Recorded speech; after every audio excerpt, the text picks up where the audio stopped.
At least some people are having fun in Afghanistan. This is the Taliban riding the dodgems at an amusement park in Kabul. Here they are at the shooting gallery, handily equipped with their own weapons. But apart from the country's new rulers, the park is virtually empty, as most Afghans have other things on their mind. Our house is destroyed, and due to problems we have, we cannot go back because our homes are destroyed and we don't have money to rebuild or even enough money to feed my family for a month. The UN has warned that a humanitarian crisis is looming in Afghanistan. Poverty and unemployment rates were high before the Taliban seized power. Now they're spiralling. Many public services are no longer functioning, and 1 in 3 Afghans does not know where their next meal is coming from, according to the UN. Many are also running out of cash to buy food.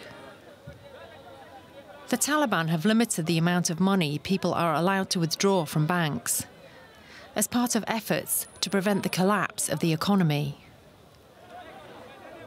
This is also fueling tensions. In some places, though, life does go on. But this flea market in Kabul also tells a story of what is happening to people's lives. People are selling their things out of desperation. For example, when their rent is pending and they don't have the money for it, they sell their home furniture to pay their rent or buy food and other necessities. Some are also selling their possessions to fund their flight out of Afghanistan. Thousands are still trying to leave. A large number are hoping to cross the border into Pakistan. The future there also remains uncertain. The government in Islamabad has said they will be unable to travel into the country's heartland, but will have to live in refugee camps for the foreseeable future. In the face of a humanitarian crisis, the country's acting foreign minister thanked the world for pledging more than $1 billion in emergency aid for the country. But it remains unclear how much of this aid will actually reach hungry Afghans. Many organisations are still reluctant to deal directly with the Taliban. Afghanistan's new acting foreign minister has begun the monumental task of convincing the world to work with the Taliban. He stressed that the Taliban will keep their promises, but also warned foreign powers to stay out of Afghan affairs. We want good relations with the international community. We want relations based on mutual agreements. We ask the international community not to put any further pressure on Afghans. The policy of aggression has not yielded any results in 20 years and will not do so in the future. While securing help from the international community is vital, getting local Afghans on board is also important. The shortage of money, food and medicine is starting to bite, and many Afghans are urging the Taliban to focus on creating jobs. I am a butcher and I sell chicken. Currently we have good security, but we don't have good income, and we have bad times now. We demand that the Taliban government provide us job opportunities. Every Afghan, including kids, are going hungry. They don't have a single bag of flour or any cooking oil. The government should take steps to create jobs. The Taliban leadership has promised to spend any aid money they receive transparently, prioritising those in need. Alleviating the economic hardship faced by Afghans will be one of the major hurdles in the Taliban's quest for legitimacy, abroad and at home.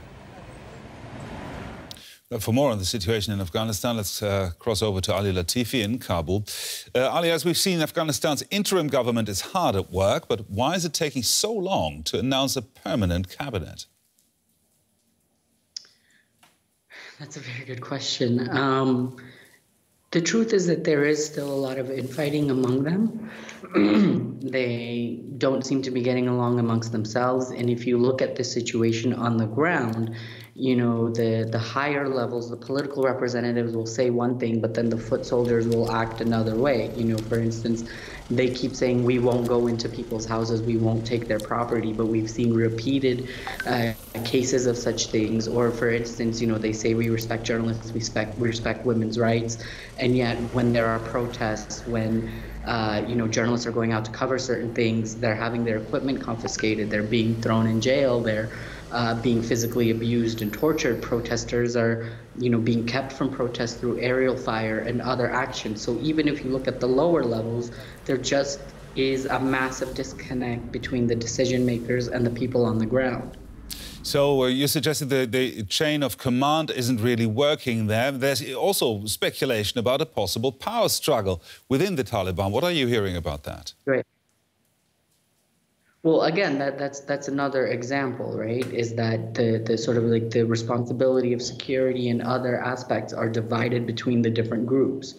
And if they don't get along amongst each other, then that plays out on the street for the average Afghan.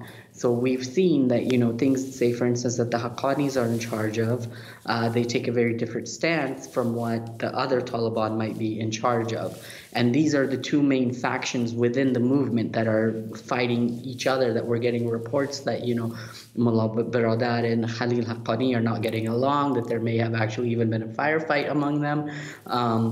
So it's one of those things, it's from the top to the bottom it's playing out, and it's affecting the lives of the average person. You mentioned the firefight there. The Taliban have denied reports that its deputy prime minister was killed in a shootout with rivals. I mean, do you know anything more about that? I've heard that there was a shootout, but that's all that I know. And what's interesting, what everybody keeps saying is that, for instance, they sent out a picture of Mullah Baradar saying that he was just in Kandahar a couple of days ago and he was fine. And I think he also sent out a voice note. But all of those things are very hard to verify and date. And so the question is, for instance, the Qatari foreign minister came to Kabul. Airplanes are coming from Pakistan and from Iran. There have been official functions. The foreign minister had a speech yesterday, and yet he hasn't been seen in any of these events. So for a lot of people, they think the easiest way to end the speculation is just to bring him out live and have him speak for himself. And the fact that that hasn't happened yet, it only adds to the doubt and the worry among the people. Ali Latifi there in Kabul for us. Thank you, Ali. Thank you.